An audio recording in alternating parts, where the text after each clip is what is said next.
This program features live coverage of an African safari and may include animal kills and carcasses. Viewer discretion is advised. This is why the Nkuhuma Pride is such a firm favourite.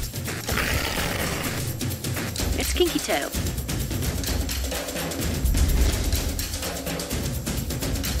He just looks ready for a fight. This is still her territory. The Evoker boys are here to stay. Ooh. How insane was that? Hello, and welcome to this, the 26th episode of Safari Lives, the show where we get to summarize the week and what's been happening with our very special animal characters. Now, my name is Jamie, and this afternoon we have very special things to talk about. This afternoon, and it is a very muggy afternoon, Craig is on camera with me. It is 35 degrees in Djuma, which is about 95 in Fahrenheit. And once again, the clouds are building, promising, hopefully, a little bit more rain to help relieve us from the dry spell. Now, remember, this is just like any other live safari, whether it's the sunset or the sunrise. It's still interactive, which means hashtag SafariLive on Twitter is how you can send through your questions, alternatively on the comments section of YouTube. Safari Lives is all about getting right down into the depths and the meat of what's going on with our various animals, finding out what they've been up to and, of course, where they've been. In South Africa, Hosanna continued to roam the centre of Djuma, while Tlalambas. This week, summer continued with full force in the Lowveld. Seemed reluctant to move far from Torchwood Dam in the absence of her mother. The Duke patrolled the eastern edge of Djuma, while his rival neighbour, Hukumuri, stalked to the west. The Talamati male took a break from his Mangeni companions, and the Nkuhumas moved between Djuma and Torchwood. Up in the Mara, we caught up with both the massive Olololo and tiny Owino prides. Now, it is a time to go back into the history of the various animals. Now, we're outside the tent looking at the collection of bones which tell a story. We're not going to go into quite that level of morbid. This afternoon, we are going to be talking about little Tlalamba, which means that you must think of all the questions that you would really like to ask about the little princess, daughter of Thandi. And we're going to be going back in time because, of course, Tlalamba just turned a year old very, very recently. As I said, where has the time gone? Perhaps James Hendry knows. I think it's the same elephant too, actually. Good afternoon, everybody, and welcome to this edition of Safari Live, episode 26, I think it is. Now, we have got some elephants over here. Before I tell you about the elephants, let me introduce myself. My name is James Hendry, and on camera, after 4-century hiatus, is Jean-Dre Garding.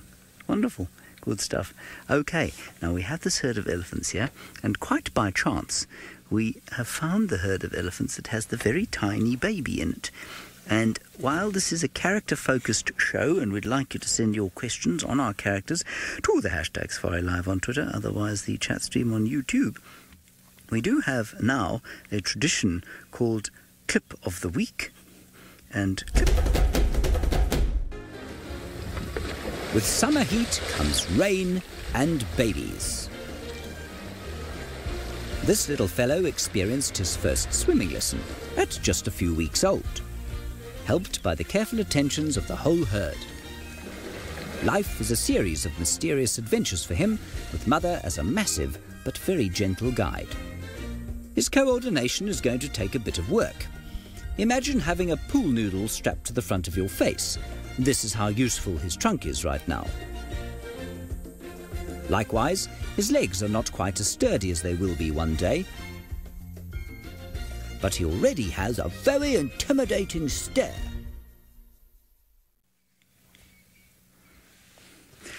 Now, I'm not sure how far into my introduction you got, but that, believe it or not, is the very same elephant that you saw in that lovely little clip. And, so, right, so apparently I just said moment of the week. Right, well, you've seen the moment of the week, new tradition, and that is the elephant, quite by chance, that featured in the clip of the week. Tiny, tiny little baby had his first swimming lesson, and he's very tired, you can see. His trunk's still utterly useless. And there's his long-suffering mother.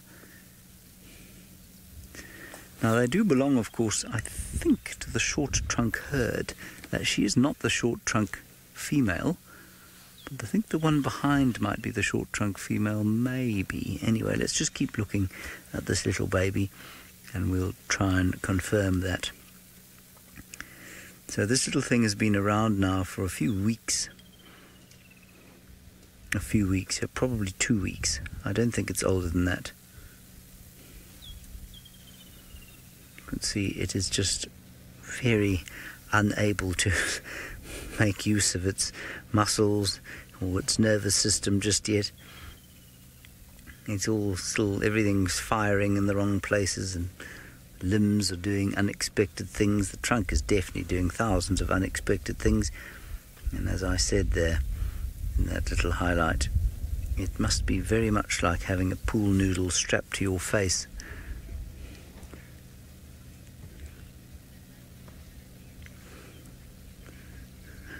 Hilary, you say you enjoyed the analogy of the pool noodle stuck to the face. Yes, I imagine that's what it must be like. I'm just going to quickly get on the radio, keep enjoying. Orbs, I did check from the area from this morning, but I didn't come up with anything. I've got some elephants now on Rebecca's. So I was just telling Aubrey, who is obviously... Sorry, I'm just listening to the radio.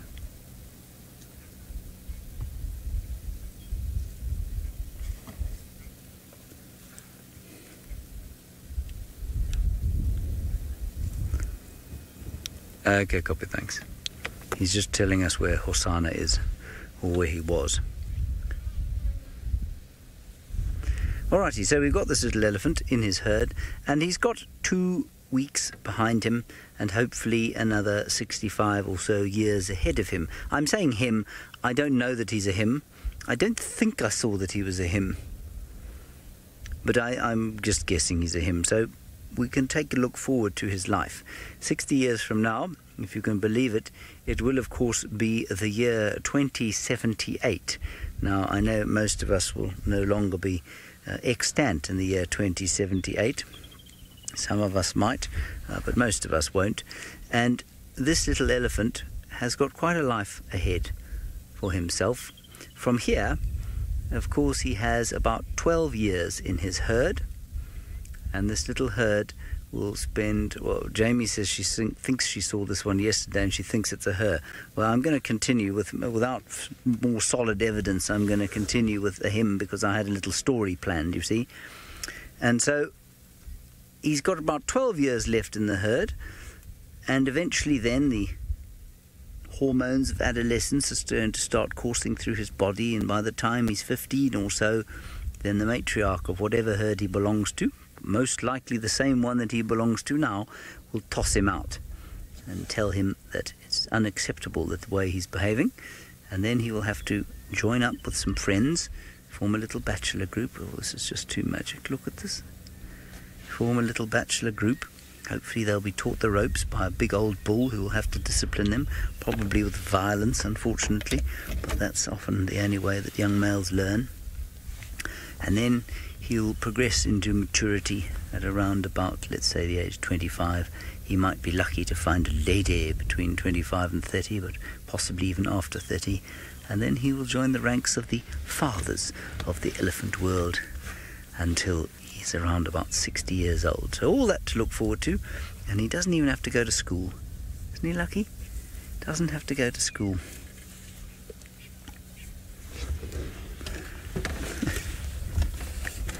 You know what? This is a very special little elephant, and it's not the same one that we had in the clip. I can tell that because there's no pink on that one. It's the same age, though, as that little thing. It may even be smaller. Anyway, a very close elephant to what we had in that highlight clip. All right, let's go across to David in the Masai Mara. I believe that he has got some eland, I think, so let's go and see them clicking their way across the plains, hopefully avoiding the lions. A very good afternoon and welcome to the Mara Triangle, and how nice to see baby Ellie with James there. And I'm sure all of you, or most of you, may want to know what is my favorite animal in the African wilderness, which happens to be the elephant, and especially the small little babies, because of how sometimes they behave when they become so playful and also when they're so full of nonsense. My name is David, that has not changed, and with me on camera today is another James from Kenya. James, good afternoon, sir. We're very good. We have that James in South Africa, but we have another James from Kenya. I'll be telling you the differences between these two Jameses. Now, most important, remember, we'll be happy if you keep talking to us by asking us questions or sending comments through. As usual, I'm sure James might have told you, hashtag SafariLive on Twitter, or you can keep following us on the YouTube chat stream. Feels a bit cool here, unlike South Africa. 29 degrees Celsius and 84 degrees Fahrenheit. But the most important thing, I have to let you know, the short trains have officially started. Now, these animals here, the zebras and the elands, are feeding very close to those big trees there. And I guess the reason for them to do that is to shield themselves from the strong wind. If you can look on the grass there and see how it's being blown by the wind, and the trees in the background, it's very strong wind. These are the common zebras, and they're just grazing together with the largest antelopes that we got in Africa, the elands. When migration is on, we'll always see the wildebeest together, the zebras, and occasionally the elands tagging along together, making almost 2 million animals moving between Kenya and Tanzania. But not all animals will shift. And I think James wants to show us different. Yes, there's another third species in the same area. And we got toppies there. So it's very interesting how animals will always come together depending on what's happening out in the field. And apart from the toppies, now James is saying he is not tired of showing us a different species and not very far from the other animals. And these are ellies. Well, I think this is a very good beginning for us. And I might be taking you back again to South Africa because Jamie is in the tent and she wants to talk about a cat. Do you want to talk about a cat? Before I talk about a cat, I want to say that we're in dire need of some more props in our tent. I feel as though the skulls have been so overused to the point at which, of course, this leopard skull has been glued back together. But I can't think what we could get that would be appropriate to what it is we're talking about. Leopard print seems somewhat tasteless, and the only thing we really have is a leopard skull, fortunately not belonging to any of our familiar leopard characters. Right, I mentioned that we were going to go back in time. It's little Tlalamba's first birthday, or it was just a few days ago. Now let's go all the way back in time to before Tlalamba, when we just realized that Tundi was pregnant. So there we go, my favorite leopard of all the leopards out here. I have a very soft spot for the lovely Tundi. Now, I was not here, I was in Kenya, but just have a look, just stop here. This is where she was heavily pregnant. Let's just go back, if we can, just a fraction to where her back leg wasn't in the way of her belly. There we go. That's perfect. Thank you very much. Now, I confess, I find it extraordinarily difficult to find or to tell the difference between a leopard that has a baby and a leopard that has a food baby. Typically, what we tend to say is if you look at Tundi's belly here, and here she was definitely heavily pregnant, you can see how it's sort of the bulge is sort of towards her back legs, not towards the front part of her belly. Now, she might also have had a small meal there, but I don't think so. I think that in itself is pure belly. Now, apparently, this is very similar to what she looked like just a few days ago, but we'll get into that in a little bit. So, okay, we can carry on. Now, it's difficult to tell when a cat is pregnant. I find it difficult, especially since she only had one, but we can look at the behavior of a leopard. Now, apparently, Thandi was climbing into this termite ground. Okay, pause here. Now, I can promise you we're going to have lots of very cute little moments, but let's try and focus. Try and focus on not the tiny little spotted thing in here, and have a look at this den site that Thandi chose. Does it not remind you, those of you who were watching SafariLive when Karula had Hosanna and Shongile, is it not an almost identical den site? Do you not think that perhaps, interestingly enough, Thandi might just have chosen a den that she herself spent a bit of time in as a cub? Because, of course, Thandi's taken over from Karula's territory, and this is where she grew up. It just seems to me too coincidental that she chose a place like this, hidden in a drainage line or a dried-up river system in the pile of logs. All right, let's continue on, because I know you just want to see the cuteness of Tlalamba.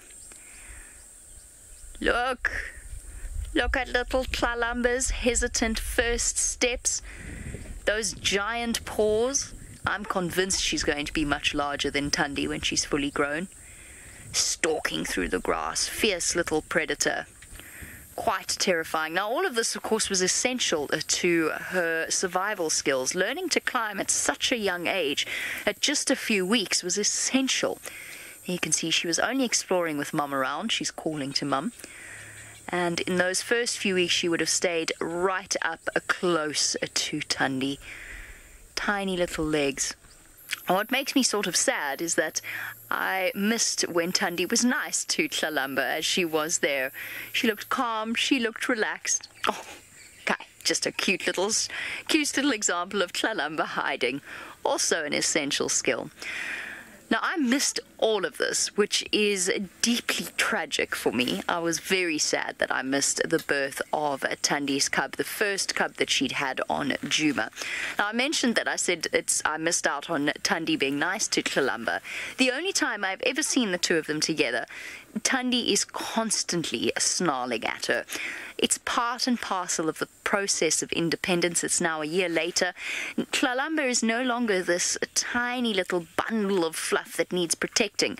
She's a sub-adult in her own right, almost an adult, and she's got to learn to be independent. And although Thandi has up until recently been with her the entire step of the way, like mothers with teenage daughters, it sort of gets to the point where there's a few snarly lips and the odd growl. All part of discipline. So the very first time that I saw Tlalamba, there was no love from Thandi. She walked up to Thandi and she just got which is Thandi's standard response. Now, Jemiah, you want to know how long will a den site smell like Thandi? That's a really difficult question to answer because it depends on how long she spent there. Obviously, the longer she spent there, the more it's going to retain the scent of her. If it's sandy, if it's rock, because obviously those different things will absorb scent in a different way. Trees, leaves, whatever happens to be, then of course it depends upon if it rains. Now, I imagine that, let's say, that den site on the sandy soil surrounded by sticks, I imagine that her scent would maybe stick around for 2 or so days. Animals, of course, have a very strong sense of smell, particularly something like a hyena, so maybe they'd be able to smell her for longer. We, of course, are so useless we wouldn't be able to smell it at all. Now, we might not be able to sniff out the animals, but that doesn't mean we're not going to give it a jolly good try, which is what Lauren is doing as she tries to find Hosanna. Yes, I am giving it a jolly good try to try and look for Hosanna himself. I am Lauren, and on camera we have Sebastian. So yes, we are looking for the little chief himself, and it's not been easy today. We did spot him yesterday and he has been sighted around this area. So we're not going to give up, we're going to keep looking. But I have had some amazing experiences with Hosanna this last week. So let's take a look at what our cheeky little chief got up to. The little chief took up his residency at the Boyatella Pan. With little rain and the oppressive heat of the day, the pan presented a potential buffet of prey for Hosanna. Alas, as has become a custom, the hyenas of Juma would not allow Hosanna an easy meal, disrupting the scene and the little chief's concentration.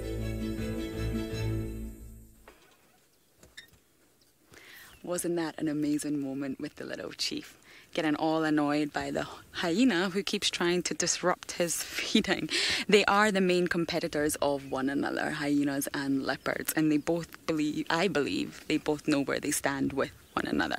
So we just have some traffic coming along, so we're just waiting until that passes, and then we'll continue on our journey looking for the little chief.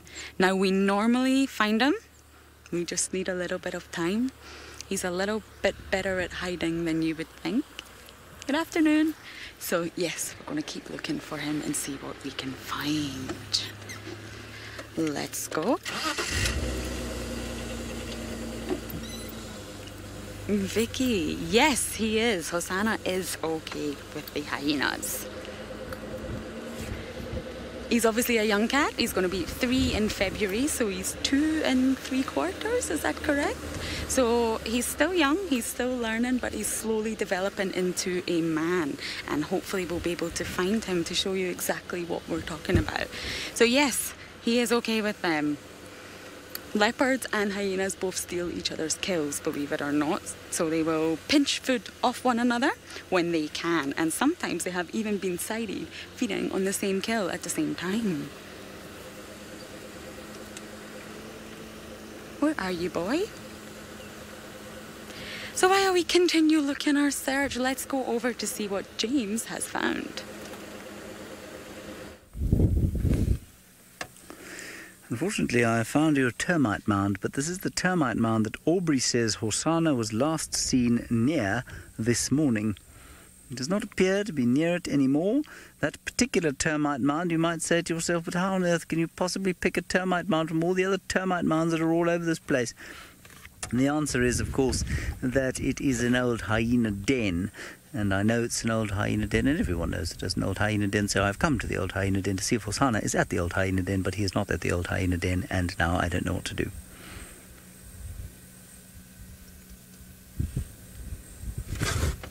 So let's turn round.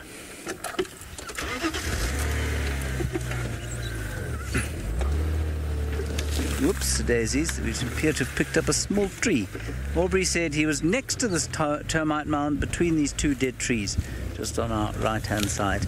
Now, I'm not entirely surprised that he isn't in exactly the same place that he was this morning, but we're going to do our level best to try and find him. What is that? That's a wildebeest.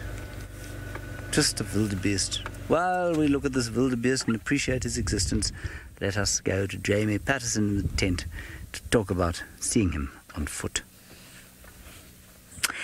Yes, seeing Hosanna on foot indeed. We'll get back to Shalamba. We're just going to take a quick break. I have to say, this is a very relaxing way to spend a Monday afternoon. All I have to do is watch what the others are getting up to and listen to what it is they're saying. But I just had to interject because I discovered something this morning. Well, I didn't. Herbie did, which I'm sure you're all very interested to know about. Hosanna nearly got caught by a lion last night. We only discovered this as we were walking back towards camp, and we could see Hosanna's tracks walk into a lion. The tracks in the dirt told the entire story.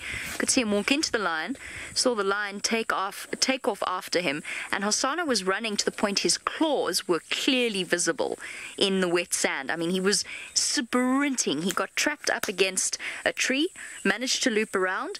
Then he went to go run up another big tree, and he overshot the mark. You could see it all in the tracks perfectly. You could see where he skidded. He overshot the mark. The lion ran next to him and grabbed a piece of his tail as Hosanna shot up, and you could see the claw marks as he went up the tree.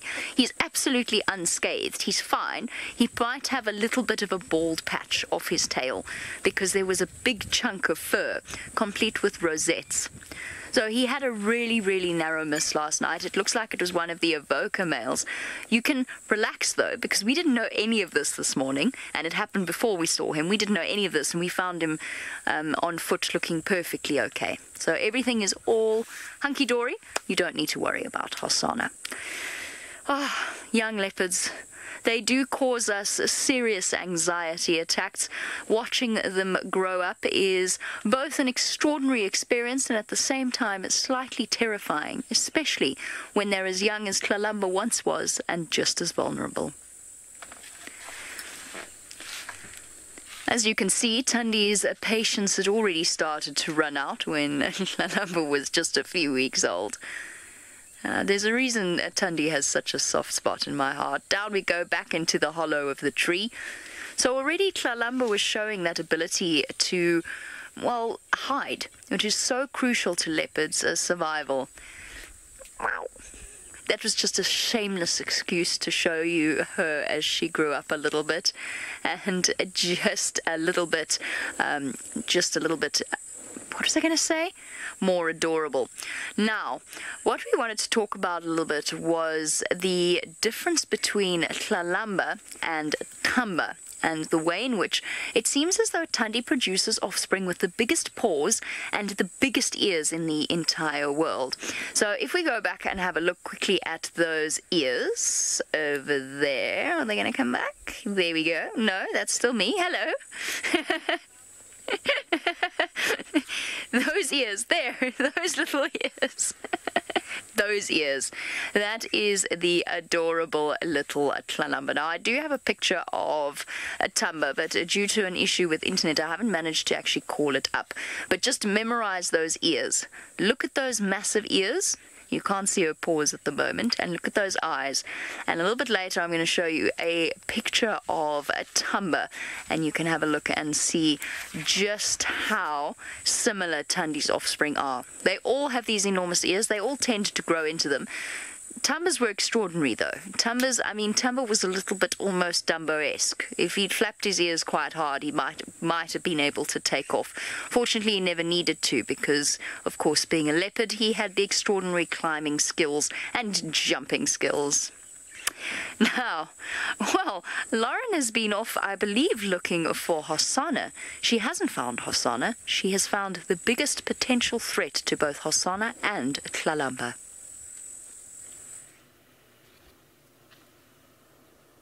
Yes, so things happen when you don't least expect them, and we were looking for Hosanna and we have came across a male leopard called Hukumuri.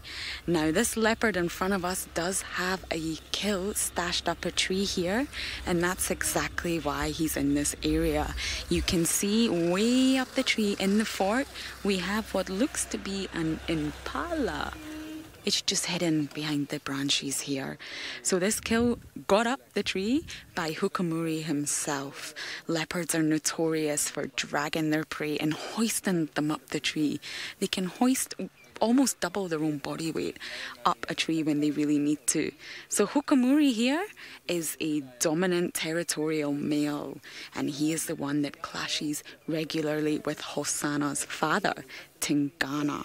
So their territories meet on the edge of one another, and Hukumuri has been known to try and claim some of Tingana's territory when he has been unwell and not really up to his normal standards. So what a find! Now we are not alone at the sighting. There are other vehicles in case you hear any noise, but clearly this leopard is just enjoying. Yeah, he has a very full belly, and he's just enjoying some cool breeze coming through. It's been a really another hot day here. Yes, I agree. I hope Hosanna can avoid Hukumuri. I don't know what would happen if they encountered one another, but I do know that Hosanna would run. He's still a young boy, as we mentioned, so it wouldn't be great if he came across this dominant male. He is around here somewhere. We will continue our search for him once we leave Hukumuri here. And you can see he's panting really heavily. So he's quite full, he's hot, he's resting, and of course digesting. he will monitor that kill up in the tree for quite some time. He's got to fend off possible hyenas that might come around and possible other leopards that might try and steal it. He's got quite a job on his hands. So you go out looking for one leopard and you come across another.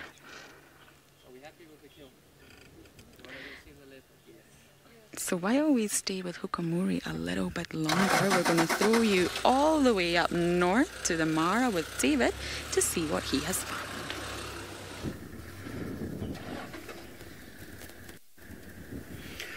Very well done for seeing Hukamuri, and I remember my days in South Africa. Hukamuri would very easily make a piece of, easy work to bring warthog down.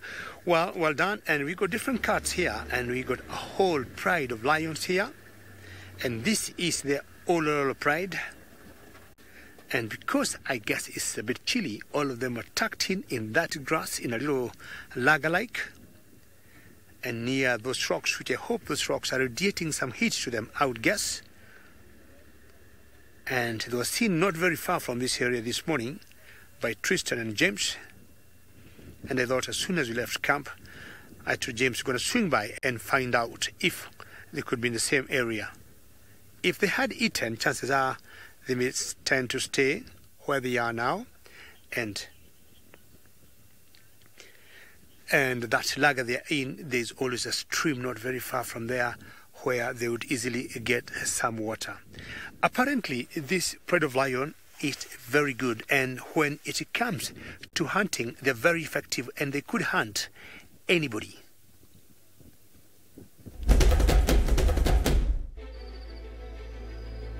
It started as an easy afternoon for this Olololo pride. All 16 lions regrouped as darkness fell. Lions take advantage of the darkness to hunt, and this night was not an exception. The first target was a hippo who found herself in the wrong place and at the wrong time.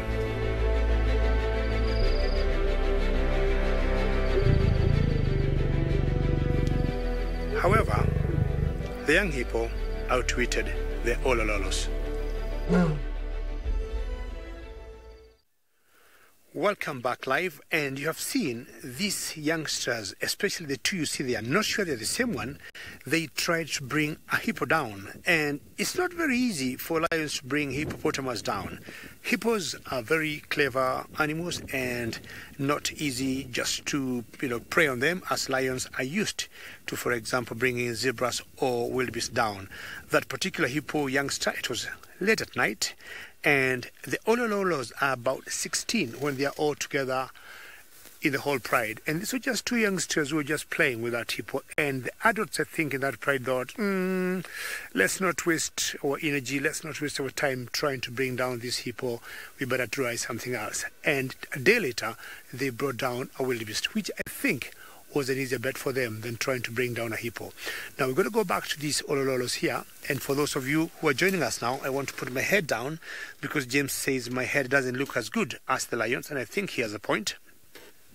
This pride is called the Olololo, and whether they are 16 in number at the moment, I have counted 10, and remember the drives that we do are very interactive, so should you have any comments or any questions, you can send them through #SafariLive on Twitter, or you can keep following us on the YouTube chat stream.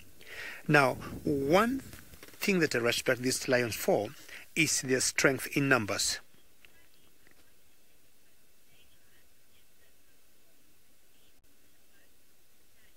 Styly, I think you got a point there, and you're asking if it was daylight, they would have succeeded. It could be a 50-50 chance here, because I've seen lions taking advantage of darkness to hunt, and this should have been a great moment for them to hunt.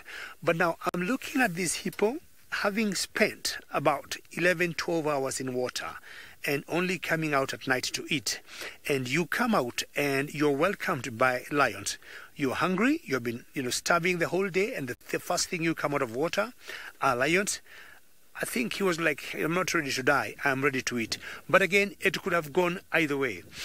And looking at the many times I've seen lions hunting at night, and particularly hunting hippos, I have seen them being more successful at night than during the day. This maybe they were just unlucky. And as you saw, every time the lions went round maybe to bring down this hippo from the back, the youngster hippo was very clever. He kept turning around, and once in a while he could open his mouth and like growl at them, and the lions would easily back up. I don't think they're very experienced, these youngsters. They need maybe more time to watch their mothers keeping hunting, because that would make the whole difference for them. As yet, they can chance maybe on an impala or smaller game,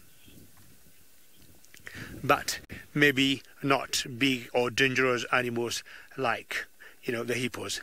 Well, I'm talking of the Olololo pride of lions here, and I'm sure James would be happy to talk of a different pride in South Africa.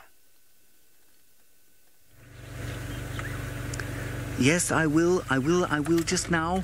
I will shortly talk about the pride in question once I have spoken of the enormous eagly. Can you see it? Oh, yes, there it is. Now, why, you might ask yourself, is an eagly on the ground? If it is not sitting on perhaps a rabbit. Sorry, Jean-Marie, I can't see what's going on this monitor. You got him there. Ah. Now, that is because this is most likely a steppe eagly, and the steppe eagly is a devourer of termites. It'll eat other things as well, but termites are largely its diet. And that's, I suspect, what it's found. Brent spoke a lot about the alates this morning, the flying termites that are going to try and start new mounds. And that was probably what it's eating. I'm going to try and move around, get a slightly better view. The Nkuhuma pride, of course, is quite similar to the Olololo pride in some ways, given that they are both lions.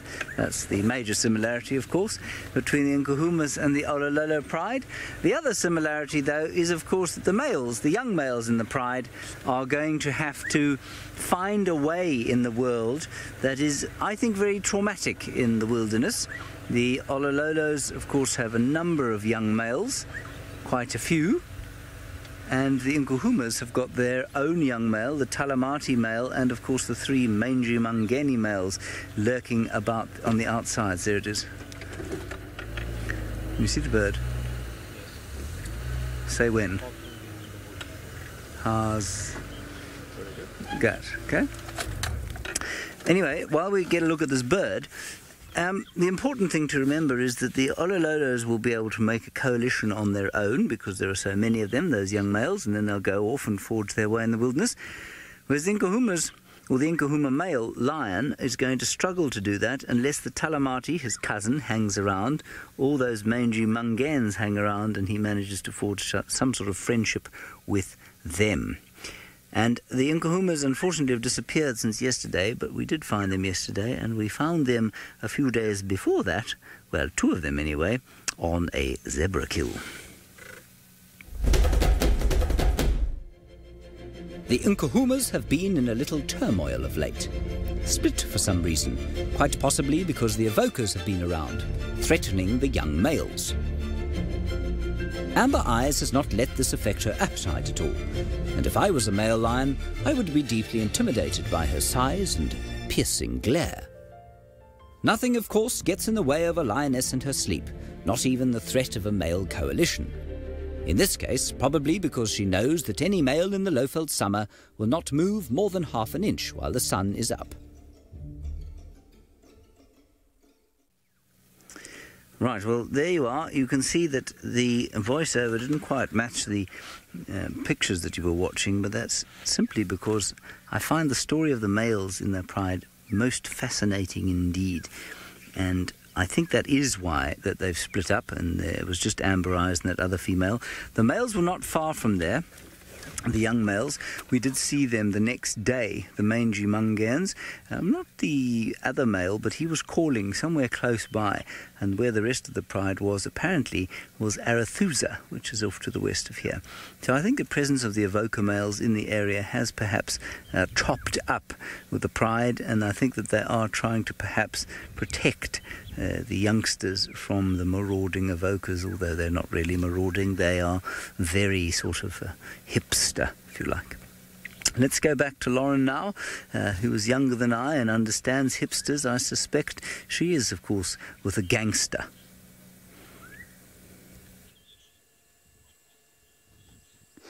Yes, we did move on from Hukamuri and we have came across this herd of wildebeest. And look at that little baby. It's so cute. And I could honestly say this baby is most likely a week or so old. Just like the impala lambs that are being born, it's birthing season. It's also similar for the wildebeest. And we have spotted a few young ones around who are just a matter of weeks old. So moving from a leopard to a very popular item of prey, the wildebeest. Many animals out here will feed on wildebeest. However, I don't imagine a leopard like Hosanna taking on a herd like this. I think wildebeest are very strong, muscular, and look at they come equipped with their own weapons such as horns. However, the babies are very vulnerable. Even though it's walking, it's moving, it's staying close to the herd, they're very vulnerable from predators. So we did come across a dead wildebeest recently who made a delicious snack for many lions that came into town. So let's take a look when a Talamati male came across this deceased wildebeest. A mysteriously deceased wildebeest appeared laid out for the predators of Juma to feast on. The Talamati male made claim to it, seizing the opportunity for a full meal, having been rumoured to now be excluded from the Nkahumas. Bloated and showing signs of a breached birth, the sadness of the scene was undeniable, yet the necessity for the lion to eat was clear. As the heat of the day started to settle, the male attempted to move the carcass. With little to no luck, he left for a shaded spot nearby to nurse his ego and watch over his meal, not allowing any creature to come close to his claim.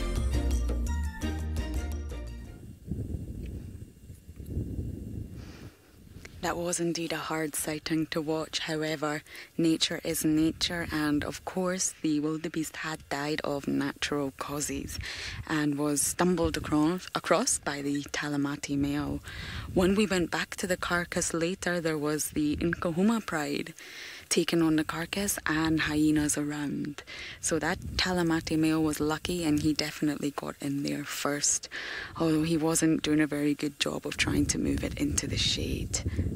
So there isn't as many wildebeest around here as there is in the Masai Mara.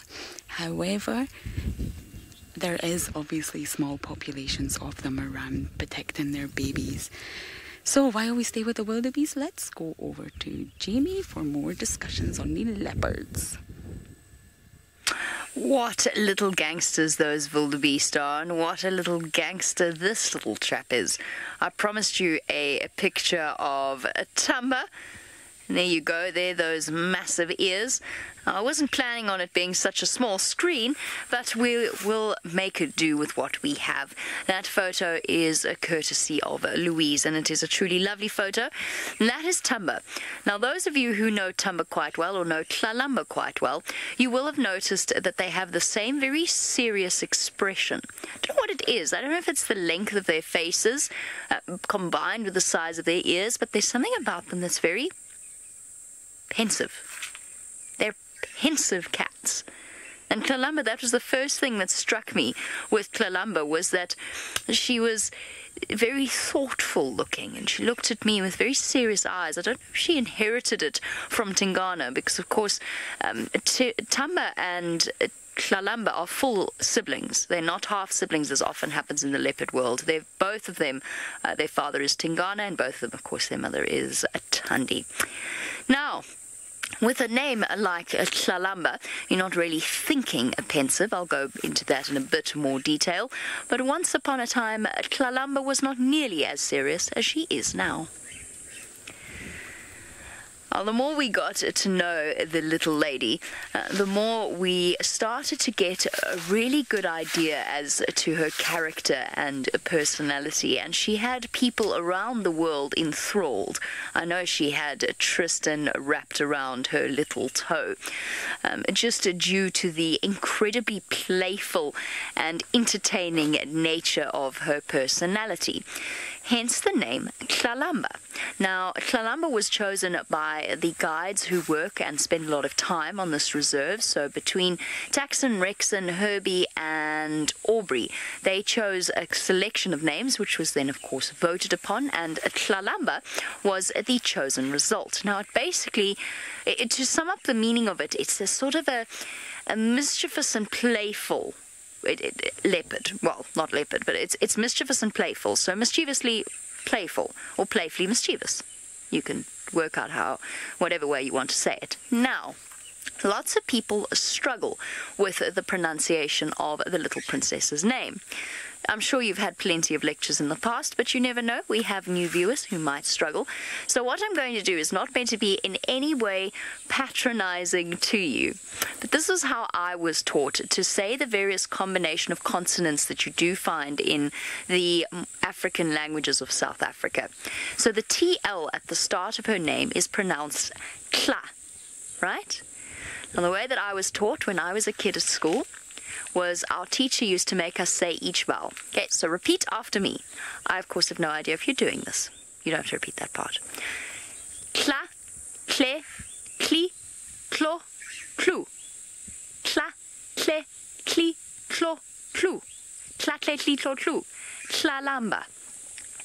Tlalamba. Tla-la-la-la-lamba. Yeah? You getting it? It's not a terribly easy name to pronounce, but it does fit her perfectly. And I think we'll start to see that side come back out of her personality once she gains a little bit of confidence. At the moment, her life is a bit confusing and a bit scary. Tandi hasn't been around her all that much. I don't know if she has gone back to Tlalamba. That's it. Tla. Jackie, apparently you say bless you. Our teacher used to make us do it, and I'm very grateful for it because I didn't grow up in an area that really a lot of Zulu or Shangaan was spoken. It was predominantly English. So I'm really grateful for the lessons that I received. It's like the letter HL as well, which is a hla. So just be glad that we didn't name her Tlalamba, which is a bit different to Tlalamba. You got it? Yes? That sounds absolutely identical? No, our beard, there's not really a T sound. It's there, but it's very underemphasized. Tlalamba. Tlalamba. It's the Tlalamba. Tlalamba. Now I'm starting to mess it up myself because I'm overemphasizing it. Tlalamba. Right. You know what I would really like to see? Is for our wonderful Scottish lady to say a Tlalamba with her Edinburgh accent. Oh, that is a big challenge for a Scottish person. Okay, here goes. Tlalamba. Was that right? I'm looking at Seb's expression. He's smiling. I think it was semi-right. Oh, thank you, Kirsty, 100%. So just in front of us flew a grey hornbill with something in its mouth, and we're actually having a discussion here about what on earth is in its mouth. Kirsty, do you have any idea? Do anybody watching have any idea? I thought it looked like a piece of wood, but we're really not sure. Yes, Kirsty thinks it looks like bark too. I think I might be right on this one. And I wonder what on earth it's doing with the bark. It's probably looking to give it to a lady. Hornbills are very famous for their nuptial gifts that they present to ladies. but I don't see any other grey hornbill in sight. So this poor bird is all on his lonesome with a piece of bark in his mouth. What are you going to do with that? We did hope it would be something a little bit more exciting than bark. However, it's not. At least I got to say that leopard's name right on camera. Everyone agrees that it's bark. Perfect. Seb thought it might be something a little bit more exciting. So we are going to keep driving, and hopefully that little hornbill will find someone to give that bark to. Heartbreaking if he doesn't. So we're still on the search for Hosanna. At least I can say that one correctly. The Scottish girl has had some issues with pronunciation out here, and the rest of the team are very much enjoying how wrong I say things. And I'm sure they're all laughing in FC right now. However, I'm not going to go into any more details than that. Kirsty is asking me to say one of my fellow colleagues' name. Okay, here we go. Tristan. Did I nail it? It's Tristan. Apparently I've been putting an H in there where there's not an H. Alrighty, so while we keep on looking, we are going to send you across to James.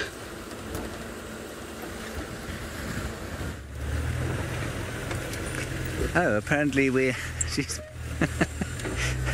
That wasn't meant to happen. What I wanted was... I wanted her to say tortoise for you. She just linked to me straight off. Anyway, here we are. What we're doing is having a quick look at the hyena den to see if there's any activity there yet. I don't think there will be, but we'll come back here later anyway. It's in the vicinity of where we were looking for Hosanna. Lauren says tortoise as follows. She says, tortoise.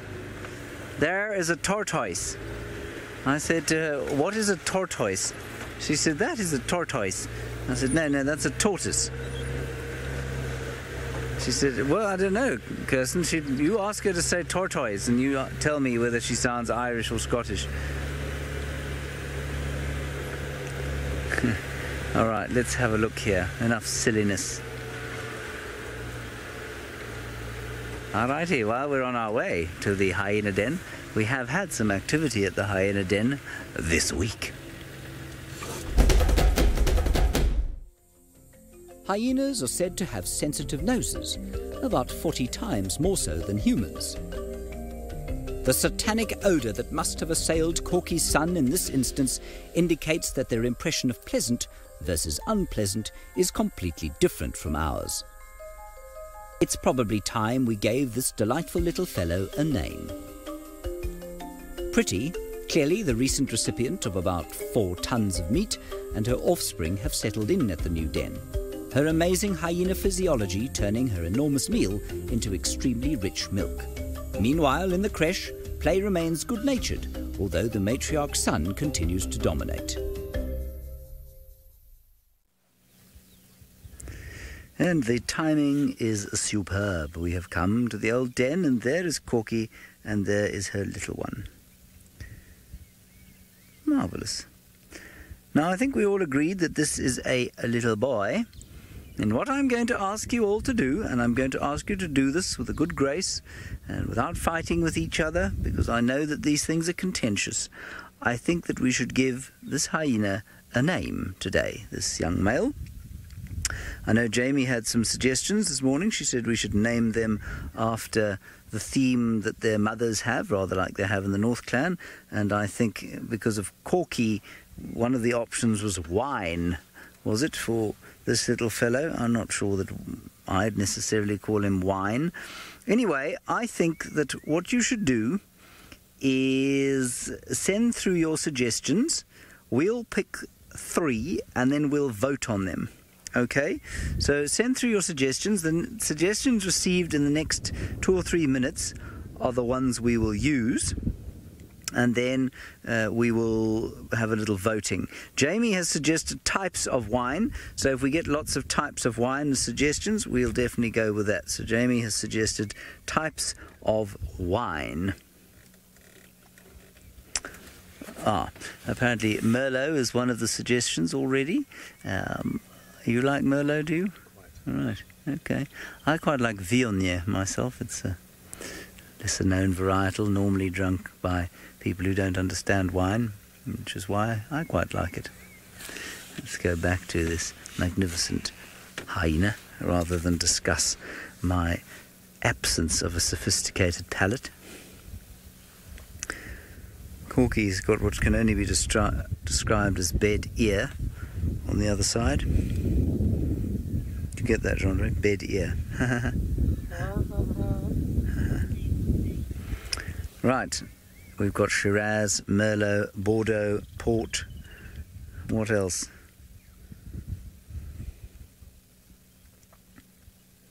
Anything other than wine?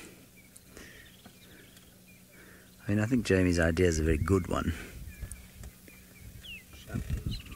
Bottle cap. Bottle cap. I don't think bottle cap's a good name. Peter, I'm going to vote for yours. You say plonk.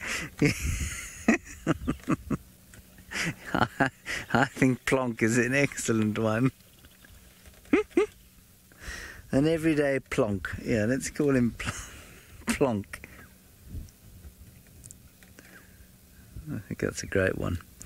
All right, well, you keep them coming, and we'll sit here, and then in 2 or 3 minutes' time, we will close the suggestion thing, and then we'll pick 3, and you can vote on them. Now, while you tap away your wine varietals, we're going to go back to David Gatamba Gitu, who is in the Masai Mara, where he lives, of course, on the foot of the Olololo escarpment. Well, I found a herd of elephants here, and they're doing something quite magical because they're climbing a very sharp hill, or do I call it a mountain? And I've been trying to work out the gradient of this hill here, as James is showing you, and I'm looking at 45 to 60 degrees climb, and that is a very tight angle for them to go all the way up. And above the ridge of that escarpment you see there, that we call the Ololo escarpment, that's where our camp is, and another very nice lodge called Angama Lodge, and the views from there are magic. Now, why I thought I'd stop here for a couple of minutes to watch those elephants and our lions, which are still very flat. I was telling James the lions are flat, they are not entertaining. Now we have another pride of lions that we call the Owinos. Owinos are only 5. The Olololo that we got here are 16 when together. But when I look at the success of these 2 prides, I think Owinos do a better job. As much as not every time they're successful, Owinos do a better job. The migration has moved out of the Mara Triangle, and the Owino pride of lions have also been missing in action. The 2 mothers prefer to stay near abundant prey for the sake of the growing youngsters, especially the young male who is still nursing wounds from an encounter with other males recently. We got lucky to come across the Owinos on a mission for prey. They did everything right and almost got lucky, but the wind was not in their favor. That happens at times. Only taking a brief respite to bond, they waited for the cover of darkness to try again. I am not sure what happened. Welcome back live. And as much as I gave lots of credit to the Owinos, or the pride of lions Owino, being 5, this particular time they were not lucky to bring the zebra down. At times when they go out hunting, things change very quickly. Now, initially when they had the plan, or when they laid down the strategy to hunt the zebra, I got a feeling the wind changed direction, and as soon as the wind changed direction, the zebras maybe very quickly smelled the lions and they took off. Well, that happens, and normally they don't give up. They'll always rest after having burnt so much calories in planning on how to bring down a prey, and the same night I left them making plans maybe to go out for another hunt. Well, the Olololos here have remained flat, but elephants are doing something I said earlier that's a bit magical, because they're climbing a very sharp hill towards the Olololo escarpment. But I think now they're having a little bit of a break there before they keep going up that hill. But most likely, I was telling James, chances are our camp's not very far from the very top of that hill. And there's a small valley which I think they're going to exit from. And if they do that, they might end up near our camp tonight. And James is saying he's going to sleep, a very worried man. Anyhow, I told James not to worry because my tent is next to his. But in the meantime, we'll go down again to South Africa, and Jamie still wants to talk about leopards. I do want to talk about leopards, but I've just been enjoying watching the scenery of the Mara because it really is so beautiful there. And of course, I spent a lot of time there. I miss it a lot more now that I've been away for an extended period of time. Right, hyena names. James has taken me slightly unawares. I didn't realize he was going to put it to a vote today. Plonk is hilarious, types of wine. I, of course, spoke about this yesterday. I mentioned it briefly about the fact that I was the one who, I didn't know at the time, I didn't think about creating a theme for each mother, but I was the one at the time who named Corky's previous cubs D1 and D2, December 1 and December 2, which of course makes life quite tricky when it comes to trying to fit them into a theme now with hindsight. There were other suggestions that I received in terms of perhaps naming them after different types of shapes, or it got quite complicated. But I'm going to leave it to James to figure out if there's a way that he can incorporate D1 and D2 into a list of, or into a theme. I don't think it's possible. We have to start somewhere. So naming within a theme, I think, might work. As I've spoken about before, or maybe I haven't. I can't remember if I was speaking to Lauren and the rest of the new guides or if I was talking to you guys. It all blurs into one after a while. Naming is something that gets taken very seriously, and it doesn't need to be. The animal doesn't mind what name it is referred to by. And it is, we're not going to offend anyone by naming the hyenas. No one takes any interest in them. So those of you who are very keen on hyenas, get your thoughts together and see if you can figure out what a Corky's cub's name should be. The little mischief. Plonk. There goes Plonk. Oh dear. I'm derailed. I'm taken by surprise.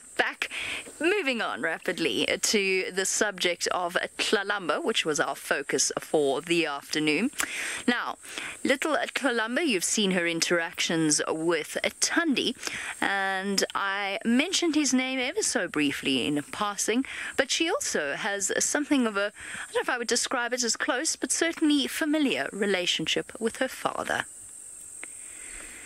Now, these sorts of interactions are truly extraordinary. There you can see Tundi chuffing to Tlalamba, presumably telling her that it is okay to approach Tingana. How leopards know this, I simply do not know. Now, here she goes. She's going to try and go nose to nose, gets a bit of a snarl. Oh, bit of a fright. Chuff, chuff, chuff in response. There's absolutely no real threat from Tingana. He just prefers to have his personal space respected. Look at the size difference there. Just look at the difference in size between a big male leopard and a tiny female leopard of just a few months. And you can really see her natural curiosity in her approach to her father. That every little sort of inch of body language just expressed curiosity. Her ears out, her nose up, inching forward, little bit of wariness, but ultimately no real fear. How do they know that? How does she, obviously this is not her first encounter with Tingana, it just happens to be one that we saw. I suspect that she encountered Tingana quite regularly when she was small. But how do they know when a male leopard is a threat? Is it something that they're taught by their mothers? Presumably. Presumably Tundi's presence in that particular instance was sufficient to encourage Tlalamba and to basically let her know that it was safe. Because as we all know, the biggest threat to young leopards is other male leopards. Male leopards that do not consider themselves to be the father. Now, Tingana knows that he mated with Tundi. Therefore, regardless of whether or not Tlalamba is his daughter, she is, we're fairly certain, but, regardless of that, he still believes that she is. So in no way is he a threat to her, because his entire biological drive, the search for territory, the defense of a territory, is geared towards reproducing. That is what life wants to do out here, is to create more life.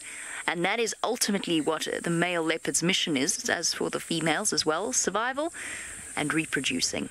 And in this case, it would make no sense for him to harm Tlalamba, because she's carrying his genetics.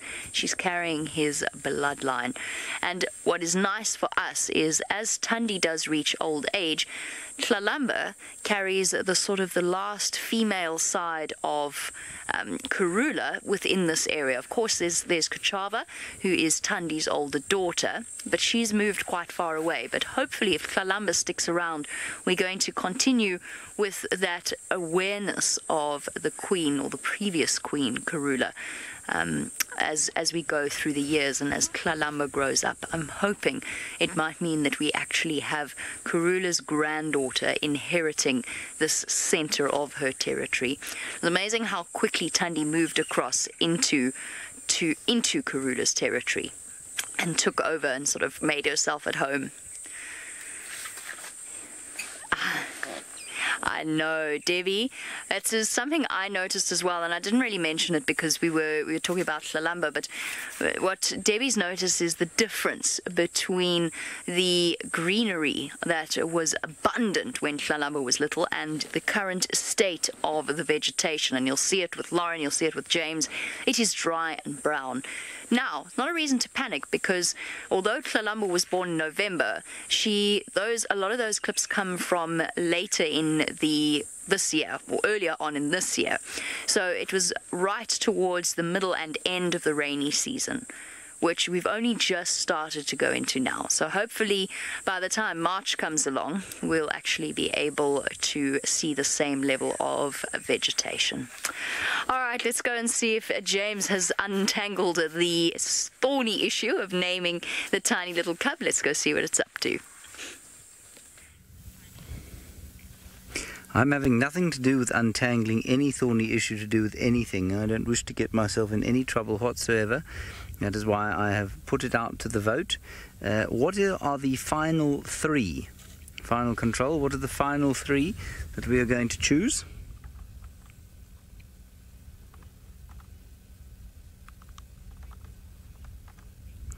Apparently there's just too much pressure in the final.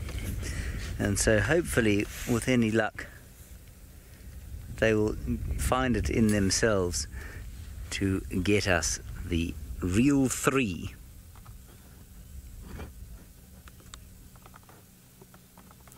And apparently many of you have voted Merlot, so that will be number 1 on our list. We need another 2. Surely Plonk's made it on there.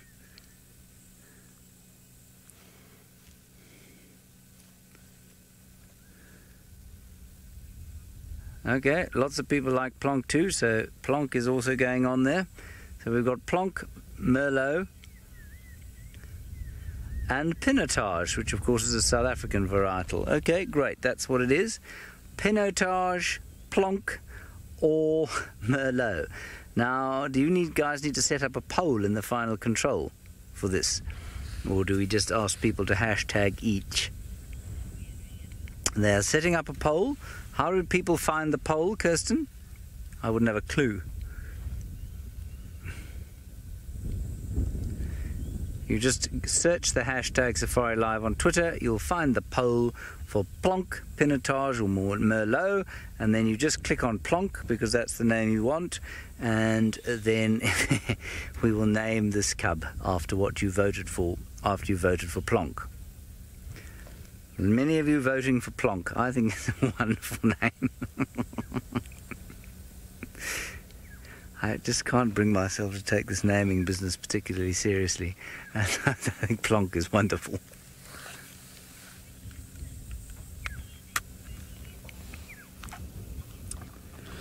Philip, actually, these hyena names that we have here are only used by SafariLive because we're the only ones who kind of name them. There's no research going on these beautiful hyenas, and so there isn't a kind of need like there is in the Masai Mara to name them and keep records of them for research purposes. So I think it is actually only us. I don't think the Juma guides call them by the same names at all. And we, of course, have our own researchers in the way of the hyena experts that enjoy watching our show so much and do such a valuable job identifying and sending us identikits. It really is wonderful. And thank you to all of you who do make the effort to take those screenshots and identify them and find all the different spot patterns. It really is much appreciated. But no, I don't think anybody other than SafariLive calls them or names them. You know, that research project is massive in the Masai Mara, and I asked the researchers the other day to send me a list of the number of hyena clans that there are in the Mara, and there are about 8 or 9 on each side of the river. So, I mean, if you go to the Masai Mara National Reserve side of the river, it's probably much more than that. And most of them are named, or a lot of them are named. And so there really is an extensive research going on there, and I suspect eventually, hopefully, that information will filter down into guidebooks and accessible textbooks as opposed to inaccessible academic papers. I'm sure it will, having met the ladies of the Michigan State University who are doing the valuable research. Anyway, what we have there, I suppose we better name these two as well. I don't think I'm going to take responsibility for that, though. So we've got a male and a female belonging to Pretty, the hyena, who is, of course, the mother of these two. And they're both inside there. And I think that is the female. The little male's a bit darker than his sister. And still little Plonk/Merlot/Pinotage is drinking his milk, while the other two kind of pop their heads out, hopefully, perhaps thinking that it's time for them to feed too, and hoping their mother Pretty will come back. I'm not sure what we'd use to name Pretty's cubs, if the fashion of naming them after the subject that their mothers were named of, I'm not sure. Perhaps Kirsten is suggesting beauty products. Oh, I suppose we could go down that road. What would we call the male one? Aftershave. Calvin Klein. That's not a bad one, actually. We'll call one Calvin and the other one Revlon. Alrighty, I believe Lauren has left Hukumuri, and in fact I saw her trying to come to the sighting not too long ago, so you can ask her to listen to her radio, then she'll know that I'm here. Me.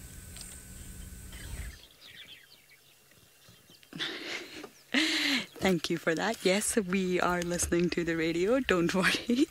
And I believe I wasn't supposed to throw you over to James earlier, but I'm lucky I did, because I got out of pronouncing a very awkward word.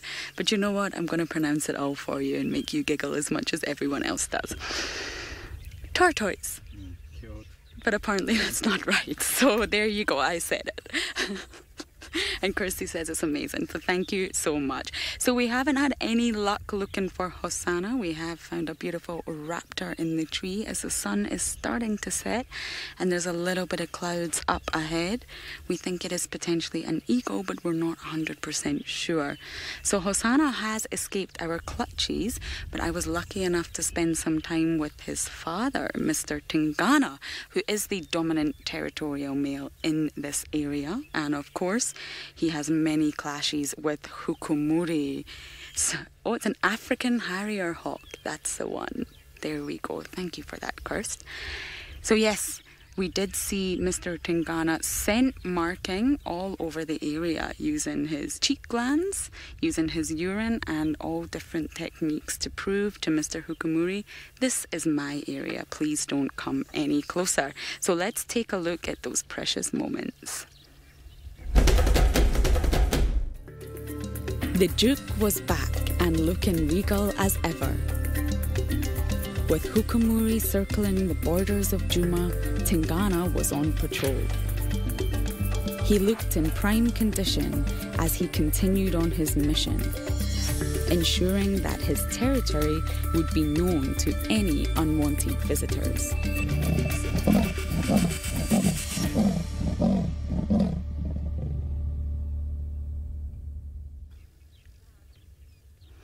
So that was Mr. Tingana marking his territory loud and clear.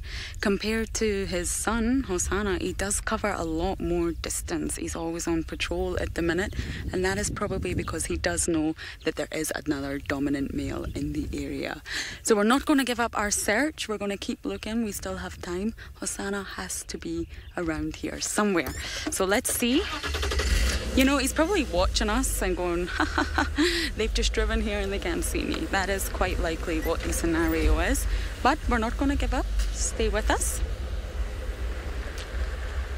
There's so many areas he could be. However, due to the temperatures getting much cooler now and the light breeze, the Hosanna has probably stepped out of his hiding place and will be a little bit more active now, I imagine. So, while we continue our endless search, let's go across to Jamie to hear a little bit more about Tingana.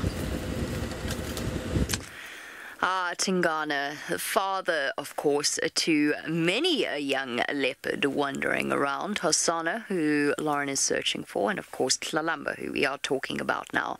Just remember, a quick reminder that you can send through your questions and your thoughts and your comments on hashtag SafariLive on Twitter. Alternatively, you can do that in the comments section of YouTube. Right, now, we spoke about a very special father-daughter relationship. Not a close one, but essential for Tlalamba's survival. Every moment of her safety depends upon whether or not a Tingana can actually fight for and maintain a territory, because as soon as another male comes in, it's an instant threat to her. And I'm starting to feel a bit more comfortable now that she's over a year old. That is when the survival rate does actually increase for young leopards. But either way, he's done a marvelous job of keeping her safe in a sort of passive kind of way, or a tangential way. Now, that was not her only encounter with her dad. Sydney actually had the two of them meet just last week. There we go. Last week, Tingana made his way. This is actually something that we showed you last week. And again, look at that. You see how she's moving around and she's chuffing. Now, chuffing is the contact sound between leopards, and that's the way in which that little bob of her head, she's going chuff, chuff, chuff. Now, in this particular instance, she largely kept her distance, although apparently, that's the chuffing again. Chuff, chuff, chuff.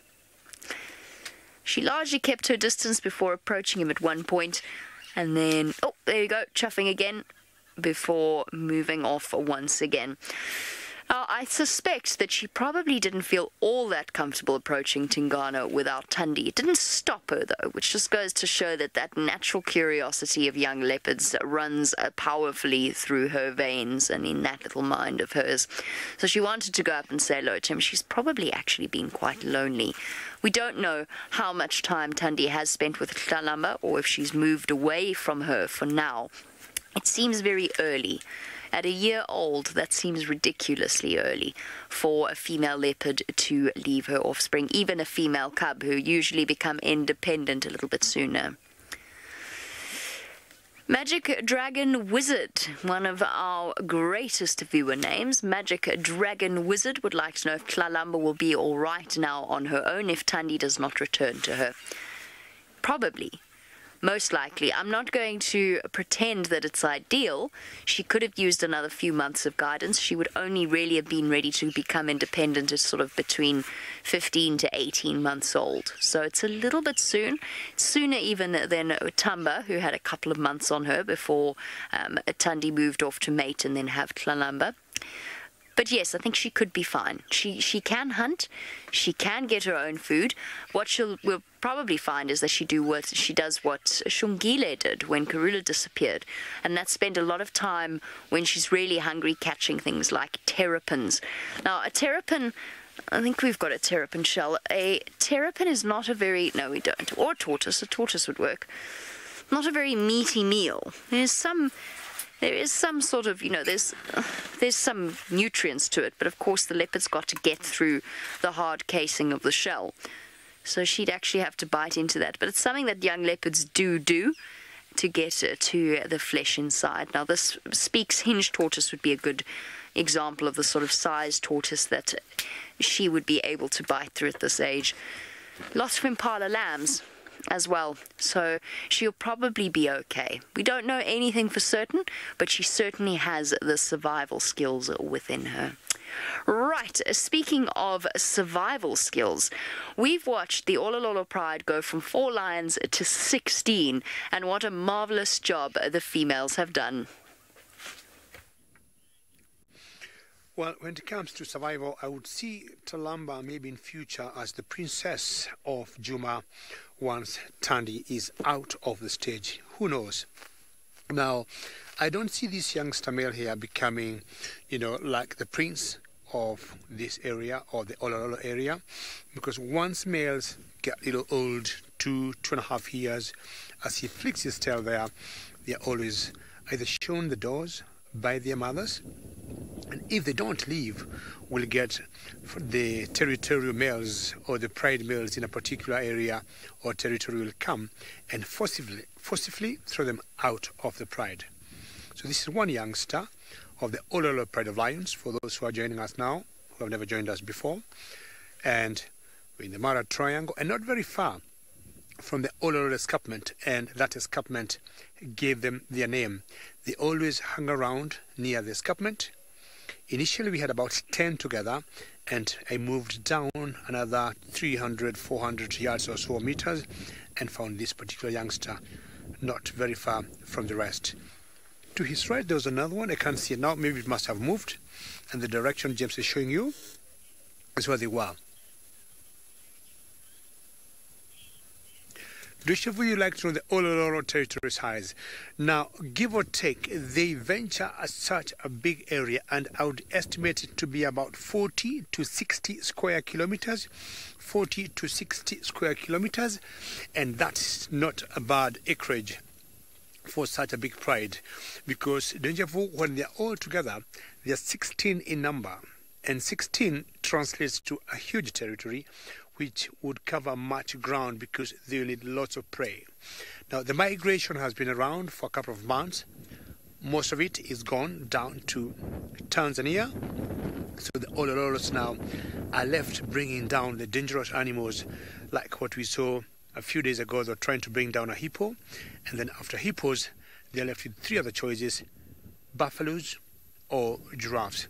Giraffes they can manage, and we have seen them not once in a while trying to bring down baby giraffes. Buffaloes is always a bit tricky, because once in a while we have seen buffaloes turning tables and going towards the same lions. Hello there. They look full to me. The first 10 we saw, the bellies looked fine. You can look at this one, the belly also looks fine. And it's not panting at all. It's just normal breathing from what you can see on the belly, because the temperatures have really gone down. Having started mid-80s or about, high 20s, the temperatures have really gone down, and should anything happen, they might go for a hunt. Initially it was drizzling. It has now since stopped, and it could be a good time for them maybe to go venture and look for something to hunt for themselves. Well, James Henry is thinking of different predators. Let's find out what predators or where he is currently.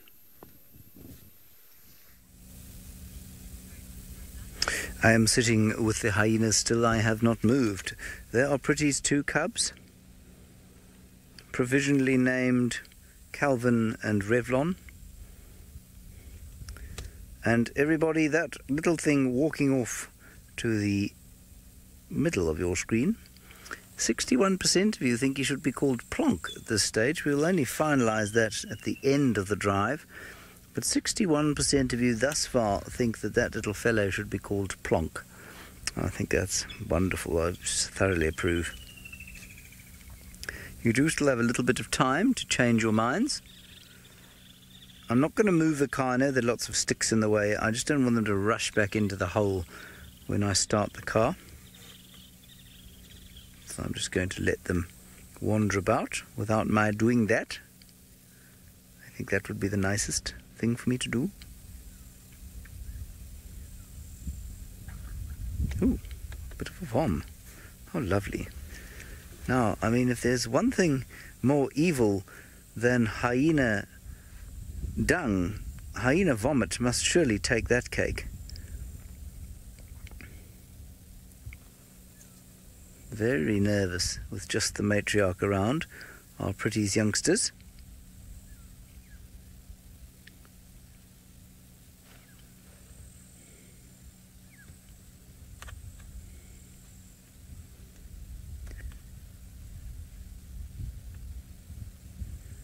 See how they are being extremely submissive to her, of course, and they scuttle away every time she... I'm not sure what she does. Maybe she just burps. Oh, here we go. Another vom. It's fun.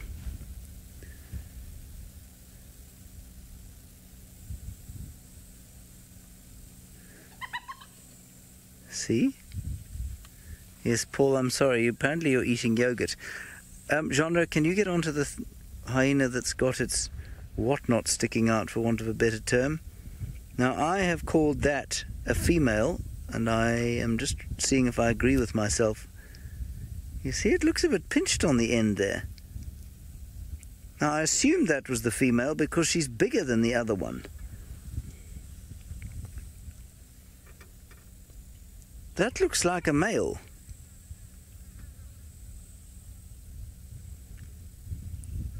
I'd be very interested in Jamie Patterson's opinion.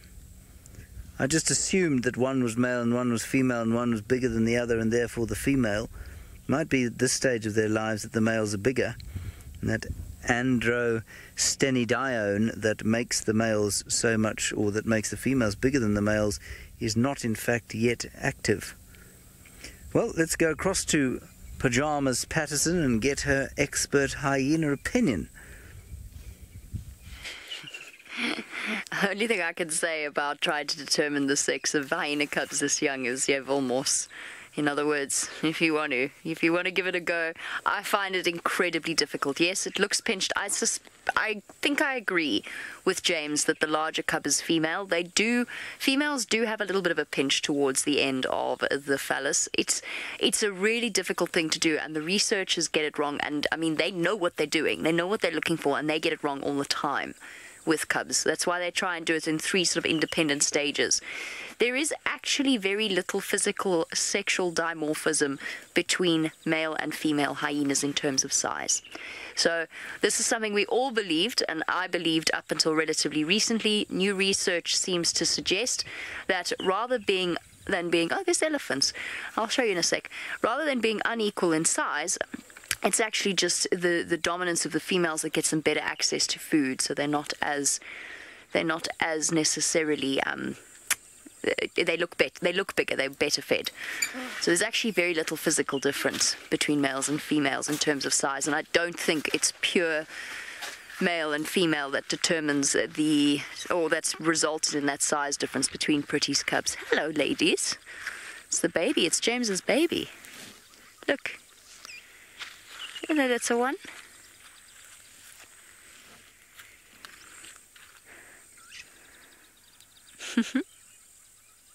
Hey, tiny weeny thing. Oof. What to do now, Kirst? What to do? Watch the little baby Ellie for a little bit. I think I've made a grievous error, by the way, or I did yesterday. I mentioned that it was short trunks herd. I think there are 2 elephants with short trunks. So I'm not 100% sure that it's the short trunk that we've all come to know and love. I thought that the other elephants in her herd just looked a little bit too big. I think there's 2 short-trunked elephants. Hello, ladies. I'm just talking to them. I've been talking the whole time. They know that they're around a camp. Oop, she wants that leaf. I know that they're around a camp, so they're accustomed to seeing people here. We're far less likely to give them a fright. The wind's blowing our scent straight towards them. Oh, big girl. So we'll just keep talking. We're not trying to hide from them. We're not trying to pretend we're not here. She's brought them here. So obviously they know that they're likely to encounter people around here. Oh, This one is terribly cute. It's having a little scratch and a little rest. This is one of the things that we love so much about being out here in the tent. Yes, we get to dissect the nuances of our characters' histories, but actually we get moments like this as well, and the animals tend to be very comfortable with us. Hi, big girl. You brought your baby here. You brought her to me. Hi, my girl. Talking to them, of course, makes absolutely no difference in their lives. I'm talking at them. They don't understand what I'm saying, but they do understand tone. I'm also just making sure that we don't take them by surprise, especially with a calf that is that small. So she has seen us. So when I'm talking to them, it's not because I think they understand me, as much as I would like to pretend otherwise. It's a combination of reading their body language and responding in kind. Probably on their way towards Gallagher Waterhole. Right. We cannot afford to let ourselves get too distracted, otherwise we won't finish up what we wanted to talk about today. Now, we've spoken about the biggest threat to Tlalamba being another male leopard. And speaking of another male leopard, we have indeed caught up with Hukumuri this week. Hukumuri finally returned to Djuma, providing me with my first opportunity to acquaint myself with his famous, penetrating gaze. Intimidating he may be, but as far as I can tell, rumours of his hunting prowess have been greatly exaggerated. Or perhaps he simply has a special gift when it comes to hunting warthogs. Either way, legomorphs are not his thing. Again and again, the scrub hares easily evaded his clumsy attempts, making the fearsome cat look, well, a little bit silly. Eventually, Hukumuri stopped trying to hunt wabbits and transferred his attention to some unsuspecting impala. This didn't go according to plan either, and he stalked off into the darkness in a futile attempt to regain some dignity. Well, obviously, poor Hukumuri did at least find some success, because apparently he has a kill on the southern portion of Djuma, or just on the south of Djuma. So he has actually managed to catch himself something. I know we should really be talking about leopards, but this is just such a lovely moment that I haven't been able to tear my eyes away from it. Now, Hukumuri, where he is at the moment, it's quite far east. It's a lot further east than he's been in a while, as far as I know. Now, I know that he pretty much established a boundary right through the centre of Djuma with Tingana, but then he sort of pushed back further west and west, and we haven't seen him all the way east in quite a period of time. Don't know what that means exactly. I don't know if perhaps Tingana's been a bit lax with his scent marking.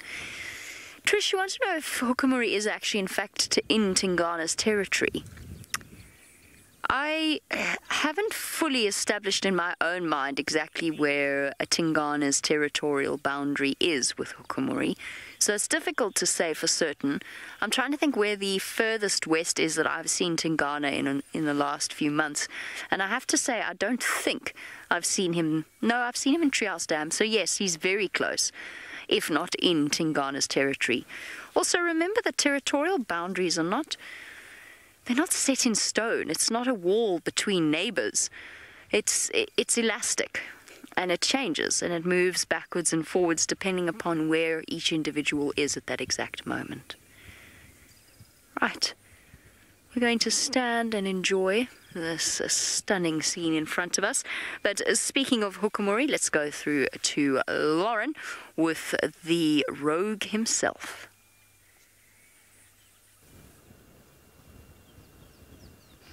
perfect find. We're back with the hukumuri, who was facing us and giving us a delightful view, but has just decided to turn his back to us. And it is worth noting he is on a boundary line that we're not able to traverse, so we're getting a perfect view of him from the main road. Now, we are actually right next to the tree which has his kill, this impala, so he's turned his back on it, but he's in very close proximity to it. He's not going to let that kill out of his sight. We didn't get any luck with Hosanna, I'm afraid, but at least we have this leopard here. Now, Hukumuri is famous for his warthog kills, so he did earn himself quite a reputation for killing the warthogs, but as you can see, he also enjoys and regularly misses scrub hares. So he was born in 2011, so that of course will make him 7 years old. So he's definitely a lot older than Hosanna, definitely a dominant male, but younger than Tingana himself. So leopards are famous here for settling on termite mounds. They must love the coolness of the termite mound and the view it gives them, the 360 view it gives them of everything around him. So you can see he's just lounging on top of this mound. And when he does feel peckish again, when he's ready for a snack, he will come along, hoist himself up the tree and continue feasting on the impala for supper. We were hoping he would have been up by now, but he's obviously feeling lazy and probably had enough food to keep him going for now. There we go. Show us your face, Hukumuri. And funnily enough, Hukumuri actually means chicken medicine. Can you believe it? MGM has commented, Hukumuri's nickname is the Hook. Actually, yes, that's a perfect nickname for him, the Hook. Just like the Hulk, but instead edited the Hook. I like it. H-U-K instead of H-O-O-K. So it doesn't look like Hukumuri's going to move at the moment, but we will stay with him. So while we do that, let's go over to James with his cute little hyenas. Here we are with our cute little hyenas, everybody. Still suckling, very, very thirsty is the little youngster of the matriarch. And Pretty has yet to return to feed her to. Now, I'd love to know from you what you thought. As Jamie, well, perhaps not as Jamie thought, I thought perhaps I had made a mistake about the bigger one, and that the bigger one might be a male. I'm just thinking that because I did see the penis or pseudo-penis sticking out, and it seemed to have a pinched end to it. Now that's how we tell the difference, but maybe, I think it'd be easier, definitely much easier to see the difference if we could see both of them. And so what I was saying just before I linked to Jamie was that I think it's possible that the androstenedione, which is the hormone that the females have in abundance that makes them so big, so sort of similar to testosterone, maybe it only starts later on in their development. Marilyn, very difficult to say. It's a highly inconvenient organ through which they give birth and through which they must mate. And in fact, first-time mothers often lose their cubs because of the awkward manner in which the fetus has to make its way out into the birth canal from the uterus and then into the world. So that's a little awkward. But it's got something to do with the amount of masculine hormone that the females carry. And that has in some way designed them with this, or given them the design of this pseudo-penis. I imagine that evolution could have blessed them with a slightly less awkward design, so I don't think it's just the hormone that's responsible for it. I suspect that it's got something to do with the dominance that they show, that they display. But I wonder if that answer isn't lost somewhere in the mists of evolutionary time, because it really is a very inconvenient thing to have, but for the purposes of greeting and showing dominance. But as an organ of mating or of birthing new hyenas is really very awkward indeed, especially for first-time mums.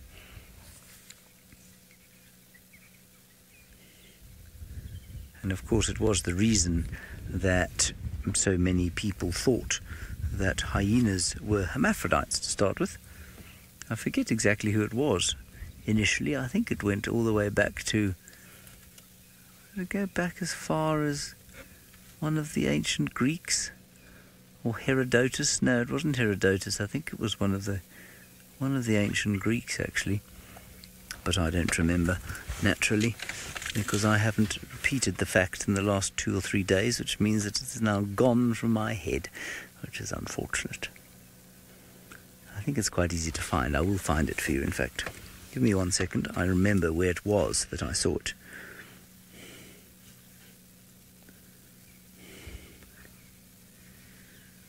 Let me just have a quick look here, while you enjoy the joy of these little hyenas. I don't know where Pretty is. All right, while I search for this thing, I'm pretty sure I'll find it fairly quickly. Let's go back across to Jamil Patterson, who has got more to share on the dangers and perils that Tlalamba has faced. There's another similarity between leopard cubs and hyena cubs, and that's not goes a little bit beyond the spots. And that is the fact that apart from, in the case of leopards, other male leopards, they both face a very similar threat. There is one predator out here that is a threat to each and every single other predator if it were to encounter them, particularly where the young are concerned. Now, apart from Hukamuri, Tandi would have been the most focused on keeping a Tlalamba safe and away from lions, and a lot of the instinct would have played a lot of that part in Tlalamba's process of growing up. She would have instinctively responded to the presence of lions by being afraid, and I saw that with my puppy when she was little. When we showed her the scent of a lion, where a male lion had scent marked, she immediately, at about 2 months old, got a serious fright and tried to climb underneath the seat of the car. So it just goes to show that fear is ingrained in most animals. And fortunately for Tlalamba, when she was a little bit younger, that fear actually saved her life. This is her up at the top of a marula tree, fortunately safe and sound away from the attentions of the Nkuhumas. Now, lions can climb, but they cannot climb as high as leopards can. And leopards, of course, are a great deal lighter than lions, and they are much more nimble and much more agile and quite a lot better at climbing. Now, lions, on the other hand, are a bit slow and a bit sort of muscle-bound. Now, that paid off for Tlalamba in that particular instance, as it did for Hosana not so long ago. So sometime, probably around about 2 or 3 in the morning, looking at the tracks, we're guessing, that is when he had his lucky escape from that male lion. And you can just imagine the scene of him shooting up the tree. Yes, Leah, if Tlalamba and Hosana were to mate, it would be inbreeding. It would also, however, be a natural part of the way that these animals interact with each other. So he is her uncle. Yes, he's her uncle. He is Tandi's younger half-brother, therefore her uncle. He is also, because Tingana is his father, and Tingana is Tlalamba's father, he is also her half-sibling. So if he were to mate with her, it would be inbreeding. Would that stop them? No. Once Tlalamba comes of breeding age, and will actually coincide with Hosana's first ventures into the truly adult world of the leopard kingdom, he would actually potentially mate with her. And I even suggested half-jokingly that the next thing that we're going to find is that we're going to come around the corner, and Tandi, having realized she can no longer intimidate Hosana, will be starting sort of transferring her attentions to a more flirtatious approach. Most big cats can survive about 6 generations of inbreeding before it becomes a problem. So it's not something we need to be concerned about. As far as we know or suspect, Tandi's father was also Karula's father. So he mated with his daughter Karula, who then gave birth to Tandi and Shadow. Nothing too serious to worry about. Right, off you go across to the Masai Mara, who of course are an hour ahead of us, which means the sun has dipping below the horizon. Well, I'm watching the sun go down, and that is the very end, excuse me, of the Uluru Escarpment, and that is what I would call the western horizon. Beautiful, great colors there, as maybe my day could be coming to an end. I left my lions because they were very sleepy, very flat, not doing much. But I'm trying to imagine if it was a cheetah that I had. A cheetah could be very mobile.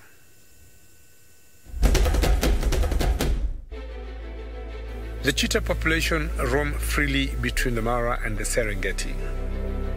We were lucky to spot a young unknown male near the escarpment, a little distant from the border.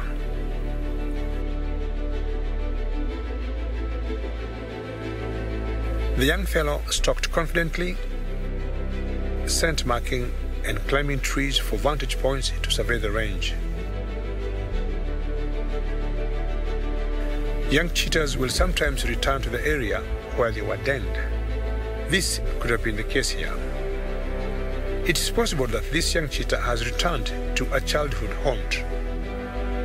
We hope he'll hang around long enough for us to know who he is.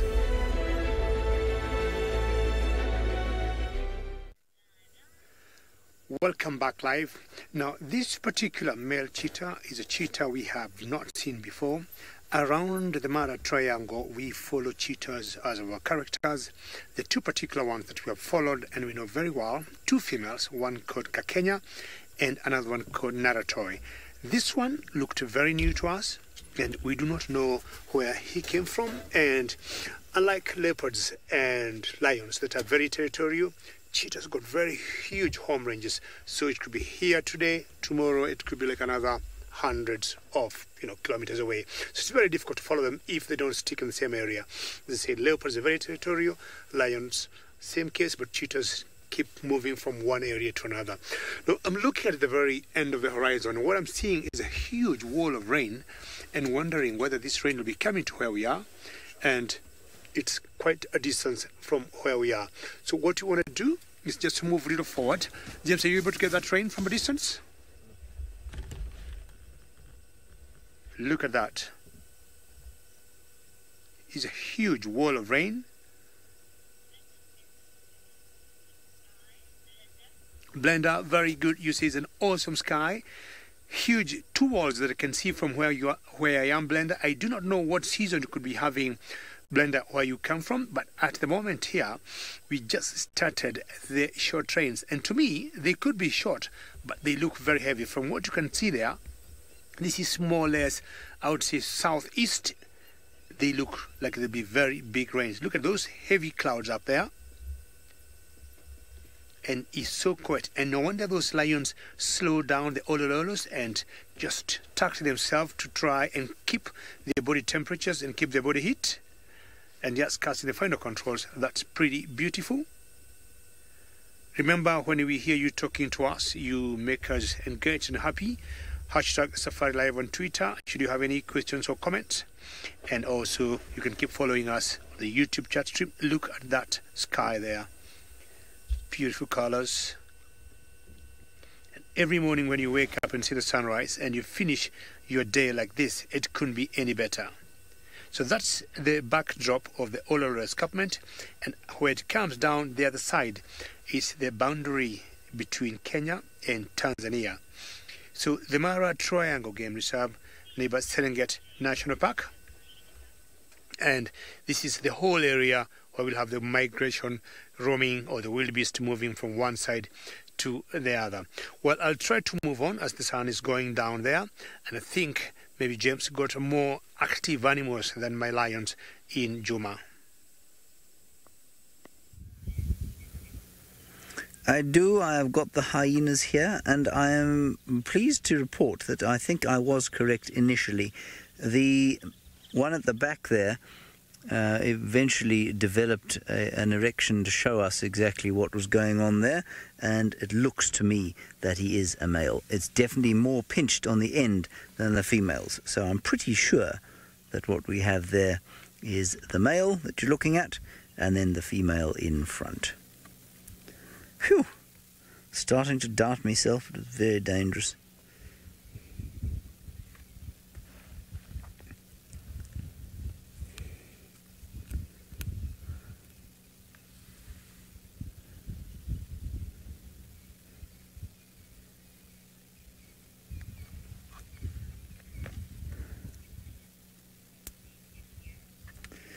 Rosalind, they don't breed every year, but they often centre around the same den, yes. And so when these chaps disappear from this den site, what you will find is that we will then start searching all the known den sites that there are, because we know that they go back to them. And on Juma, they've got 1, 2, 3, 4, 5, 6, 7, at least 7 known den sites. And there are probably a few more we don't know about. So it is entirely possible that there are further den sites around here.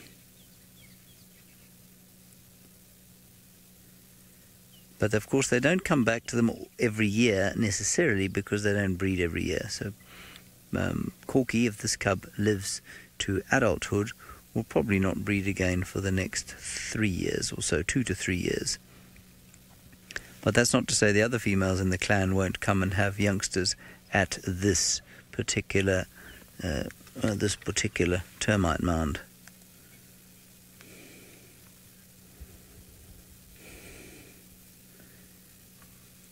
Beautiful little things, aren't they?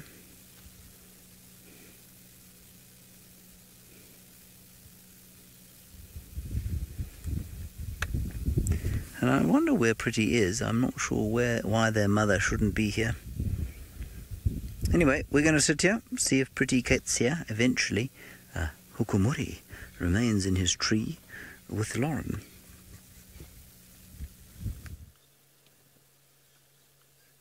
He hasn't moved much at all, has he? We have waited. I did feel that he was going to get up and come across to the kill in the tree, but unfortunately our amazing hunter here has just plonked down on top of the termite mound and is not doing very much. Now, of course, the sun is starting to set now.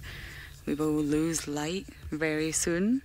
And the sky is heavy with clouds, so I'm not sure if rain is expected again tonight like last night, but it's definitely not a clear night sky.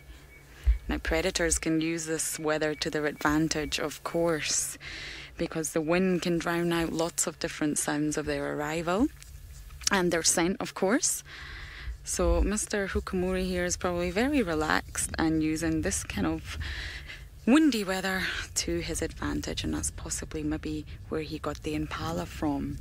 Now, there was impala wandering around just a few minutes ago, but of course he didn't spend much time being interested in them because he already has one up a tree. So I wonder what he's done today to be this exhausted. And it doesn't look very comfortable to me, but clearly it is comfortable to the hook here. Now, Tingana and Hukumuri's I just got that question there, I was mid-sentence. Is there any news that Tingana is nearby? Can you just confirm that's what the question was, Kirst?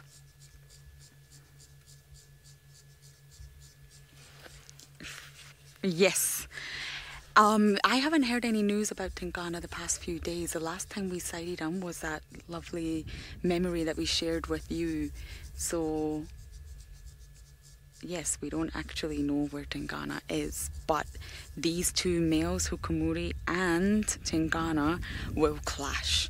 They are both the most dominant territorial males within this area. It would definitely be interesting to see But the reason Tingana was sent marking the other day was because Hukamuri was close. So they're both ready to defend their territories at any moment's notice.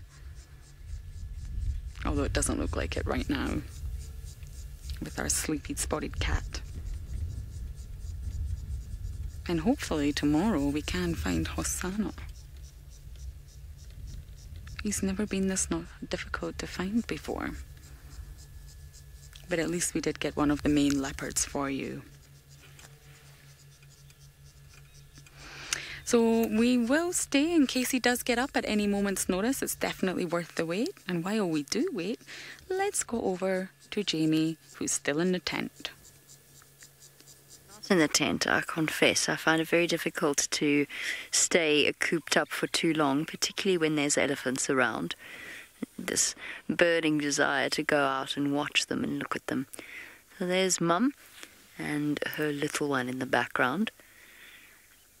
Now, the idea behind these safari lives is to focus as much as possible on the animal that we're talking about, but it's a difficult thing to do when the evening is just so thoroughly pleasant. Barely a breath of wind, the temperatures dropped nicely. Oh, as I said that, the wind started blowing. Sound of the Cape turtle dove. Woodland's kingfisher. Woodland kingfisher, which all of a sudden, from being completely absent, are now calling at every moment of the hot summer's days. Lovely out here. Now, we've spent the entire time this afternoon talking about little Tlalamba and her growth from a tiny fluff ball to the distinguished princess that she has become. Now, this week we were fortunate enough to catch up with her and to see what she got up to all on her own. Tlalamba seems to have ensconced herself on Torchwood in the absence of her mother. The little princess has outgrown her cub looks, and every time we see her, she seems to carry herself with a little more grace and dignity. She may not resemble Tandi physically, but she certainly inherited her mother's confidence. Maturity and curiosity go hand in hand where young leopards are concerned, and Tlalamba seems to have found the balance. Our little lady has to rely on her own wits and common sense to keep herself safe. Our Ellies have disappeared off. Now, it remains to be seen whether or not Tandi will actually return to Tlalamba. I wouldn't count it out of the realms of possibility yet. I don't think she's left her at this point, but I'm not 100% sure. It seems like a long period for her to be away from Tlalamba. There was some speculation as to whether or not she might be pregnant or she could be pregnant. Again, it does seem very soon, but stranger things have happened, especially with, her sister Shadow often became pregnant very, very quickly after having raised a cub. So we don't know exactly how it's going to play out. Bright night, no, Karula didn't really leave her cubs independent early, I don't think. I might be mistaken about that. I know that when I started here, Quarantine and Kunumo had just left their mother's territory, and that they were sort of independent at around about 2 years old. So as far as I know, no, I didn't believe that to be the case with Karula, but I suppose it could be something that is a family trait. Not 100% sure. It's always very different with females and males, because males take that much longer to become independent, which makes sense because when they do become independent, unless they're Hosanna, they mostly have to move off away from their mother's territory, which is obviously a much bigger, scarier, wider world.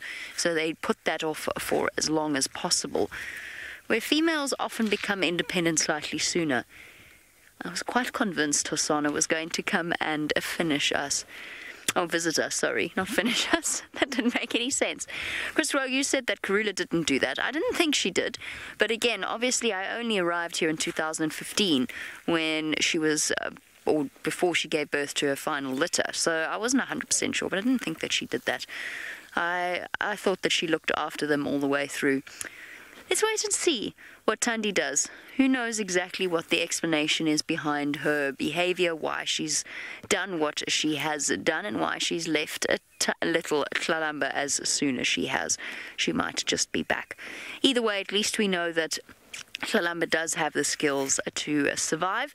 And the good news is, I know you're all worried about Hukumuri. He's far away from where Tlalamba is. Tlalamba's actually situated sort of dead in the center of Tingana's territory, which is the best, safest possible place for her to be. She's got to keep out of reach of quarantine, although I think that quarantine probably would be okay with her. So as long as she stays to the east, she's going to be fine until she's old enough to mate, at which point, of course, it becomes an entirely different level of interest from Hukumuri's side.